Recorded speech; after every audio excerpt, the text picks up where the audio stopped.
এ কি অবাক কাণ্ড! তেলের বদলে জল, এটাও আবার হয় নাকি? দেখুন কাণ্ড, কিনতে গেল তেল, দিয়ে দিল জল। না, আমরা বলছি না। তেল কিনতে যাওয়া ক্রেতাই দাবি করছেন এমনটা। যুদ্ধ আবহে যে কোনো মুহূর্তে ভারতবর্ষে তেলের অকাল হতে পারে, বাড়তে পারে তেলের দামও। এমতাবস্থায় হাওড়া NH6-এ স্বল্পে একটি পেট্রোল পাম্পে উত্তেজনা ছড়ালো। অভিযোগ, এক মহিলা 4 চাকা গাড়ি কিনে স্বল্পের অতুলানন্দ সার্ভিস সেন্টারে শোরুমের চালক নিয়ে তেল ভরতে আসে, কিন্তু পাম্পে তেলের বদলে জল ভরে দেয়। গাড়ি একটু এগিয়ে বন্ধ হয়ে গেলে সন্দেহ হয়। গাড়ির ট্যাঙ্ক থেকে তেল বার করতে গিয়ে দেখে বেশিরভাগটাই জল। খবর দেওয়া হয় পুলিশে। বাঁকড়া ফাঁড়ি থেকে পুলিশ এসে তদন্ত করে দেখে পাম্পের থেকে জল বেরোচ্ছে। বোতলে ভরে দেখে পেট্রোলের বদলে সাদা জল। হইচই পড়ে যায় এলাকায়। নামানো হয় র্যাব। ওই পাম্পের প্রতিনিধি ঘটনা স্বীকার করে বলেন, পাম্পের থেকে পেট্রোলের বদলে জল কিভাবে এলো আমি বলতে পারবো না, তবে ভারত পেট্রোলিয়ামের ইঞ্জিনিয়ারদের খবর দেওয়া হয়েছে, তারাই বলতে পারবে কিভাবে জল এলো। তার মধ্যে একটা মেশিনের মধ্যে সামান্য 20 লিটারের মতন জল বেরিয়ে গেছে। ওই জলটা যখনই বেরিয়েছে গাড়িগুলো দাঁড়িয়ে পড়েছে। ওই গাড়িগুলোকে আমরা আবার রিপ্লেসমেন্ট তেল দিয়ে ওদের যে ওই তেলটা ফ্লাশ করার জন্য যে খরচা হবে শোরুম থেকে সেটা দিয়ে দেওয়ার আমরা অঙ্গীকার করে ওদেরকে ছেড়ে দিলাম। ওরা সন্তুষ্ট হয়েছে। তেলে জলে যে মিক্স হয় না তার প্রমাণ হচ্ছে এই বোতল।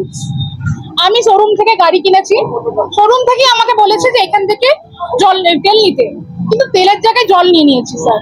কিছু করার নেই, জলটাই মুখ থেকে বেরোচ্ছে। আপনি জানতে পারলেন এটা জল আছে? যখন আমার টেকনিশিয়ান আসলো এবং চেক করলো, তারপরে যখন এটা বার করলো অয়েলটা, এখানে দেখা যাচ্ছে যে পুরোটাই জল আর একটুখানি অয়েল। তাই জল বলে ফেলছি, জল ভরেছি, তেল না।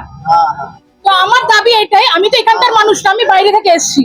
এখানকার লোকাল এরিয়া দেখুন সবার সেম প্রবলেম নেই। দেখুন এখানে একটু ফোকাস করুন, এই সেম প্রবলেম এখানে হয়েছে। আর একটা বাইক কোথায় গেল, যে গাড়িটা খারাপ আছে গাড়িগুলো দেখাবে। এখানে সেম প্রবলেম। জল একটু भाई स्पीड आएगा लेकिन है पानी বদল पानी बोतल लेना भाई এটা বোতল দেনা ভাই আপনি ক্যামেরা কলের জল করছে দাও ভাই टैंकी खोल दो टैंकी खोल ট্যাঙ্কি কে করবে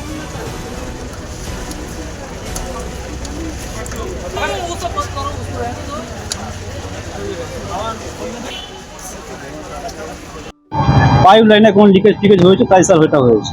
কেন পাইপ লাইন কি জলের সাথে কি জয়েন করা আছে? জলের সাথে তো স্যার যদি অ্যাড থাকতো তাহলে কত জল বেরোতো। তো তেলের লাইন কানেক্ট আলাদা তো, জলের কোথায় আসবে? একটা ট্যাঙ্কি থেকে দুটো জলটা এসছে লিকেজ থেকে, হয়তো কোনো পাইপ লিকেজ হয় না, ওই পাইপ থেকে জল ঢুকে কম দিয়ে বেরোচ্ছে, আদার্স কিছু না। জলের পাইপের সাথে জয়েন্ট হবে কি করে সেটাই জানতে চাই। তো লিকেজ থেকে জলটা ঢুকছে না। কি ঘটনা ঘটেছে? তেল গাড়িতে পালসার গাড়িতে তেল ভরছিলাম, তেল ভরলাম, যেই তেল ভরলাম গাড়ি চলতে চলতে অটোমেটিকলি বন্ধ হয়ে গেছে। বন্ধ হয়ে যাওয়ার পরে যখন গাড়ি দেখলাম যে গাড়িতে তেল রয়েছে তা সত্ত্বেও চালু হচ্ছে না কেন, তারপর এরকম আরেকটা বোতলে তেলটা বার করলাম। যখন তেল বার করলাম ঠিক এইরকমই সিচুয়েশনে একটা বোতল ফেলে দেওয়া হয়েছে, এই একটা বোতল বেঁচে আছে। এর মধ্যে দেখুন 50% জল রয়েছে আর 50% তেল রয়েছে। আপনি কি হতে সাথে ছিলেন না? না না, আমি আলাদা। আপনার সাথে এরকম হয়েছে? হ্যাঁ, প্রথমে আমার সঙ্গে কেসটা ঘটেছে, তারপর দেখলাম এই ম্যাডাম কিছুক্ষণ পর নিয়ে এলো।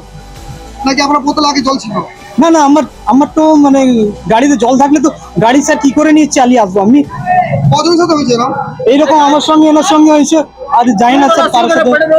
কোন পেট্রোল পাম্প এটা? এটা ভারত পেট্রোল পাম্প। পেট্রোল পাম্পের মালিকের কাছে গিয়েছিলেন? ম্যানেজার সঙ্গে স্যার কথা বলেছিলাম, কিন্তু এসছিল, আসার পরে কোনো রেসপন্স দিচ্ছে না, ভেতরে ঢুকে আছে। কি বললো সে তারা?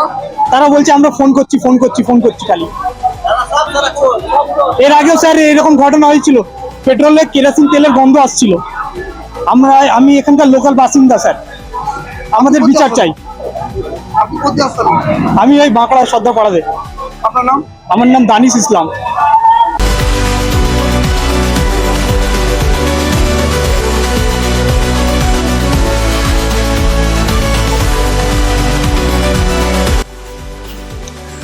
বাঁকড়া থেকে শেখ হাবিবের রিপোর্ট, বিপি নিউজ বাংলা। ধর্মসভার কর্ম আমাদের।